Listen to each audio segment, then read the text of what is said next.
Hello అండి. నేను మీ నవీనాని. ఎలా ఉన్నారు? వీడియోలోకి వెళ్ళబోయే ముందు ఒక చిన్న మాట అండి. ఎవరైతే మన ఛానల్‌కి ఫస్ట్ టైమ్ వస్తున్నారో ప్లీజ్ అండి ఛానల్‌ని అయితే సబ్స్క్రైబ్ చేసుకోండి.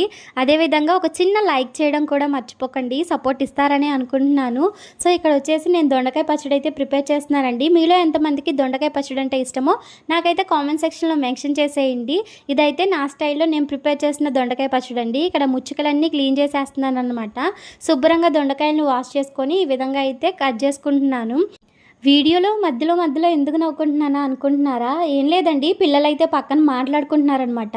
సో చిన్నపిల్లల కాన్వర్జేషన్ అయితే చాలా బాగుంటుంది కదా. సో మా పిల్లలు అదే మాట్లాడుకుంటున్నారు, ఏదో ఆడుకుంటూ. నాకైతే చాలా ఎక్కువగా నవ్వొచ్చేసిందనమాట. ఇక వీడియో కట్ చేసి తర్వాత మళ్ళీ షూట్ చేశాను పిల్లల దగ్గరికి వెళ్ళేసి. అప్పుడప్పుడు పిల్లల మాటలు వింటుంటేనే మనసుకు ప్రశాంతంగా అనిపిస్తుంది కదా. సో ఇక్కడ వచ్చేసి ఇక పచ్చిమిరకాయలు అయితే ఫ్రై చేసుకుంటున్నానండి. వంట చేసుకుంటున్నా కూడా ఏదో ఒక ఆలోచన మైండ్లో అయితే రన్ అవుతూనే ఉంటుంది. ఇక్కడ పచ్చిమిరకాయలు అయితే చాలా ఎక్కువగానే తీసుకున్నానండి. సో వరిడిపోయినట్టు ఉన్నాయి కదా, కొంచెం మంట ఉంటుందేమో అనుకున్నాను. బాగా మంట అనిపించాయి అనమాట. కొంచెం అంత జీలకర్ర వేసానండి. కొంచెం కాదు, చాలానే వేసాను. ఎందుకంటే సో జీలకర్ర వేస్తే ఆ ఫ్లేవర్ బాగుంటుంది కదా అని చెప్పేసి పచ్చడికి వేసాను అనమాట. ఇక జీలకర్ర పచ్చిమిరకాయ ఈ విధంగా వేగిన తర్వాత ఇక దొండకాయలు టమాటాలు రెండే వేసానండి. మీడియం సైజు కూడా కాదు, దానికన్నా చిన్న సైజు అవైతే వేసాను అనమాట. ఇక దొండకాయలు బాగా ఫ్రై చేసుకోవాలి. ఎందుకంటే మనకి ఫ్రై చేసుకోకపోతే వెంటనే బూజు వచ్చేస్తుంది అనమాట. బాగా ఫ్రై చేసుకున్న తర్వాత ఇక ఒక మిక్సీ జార్లో వేసుకొని మనం పచ్చడి చేసుకోవడమే. వీడియో నచ్చితే లైక్ చేసి ఛానల్ని సబ్స్క్రైబ్ చేసుకోండి. Thank you.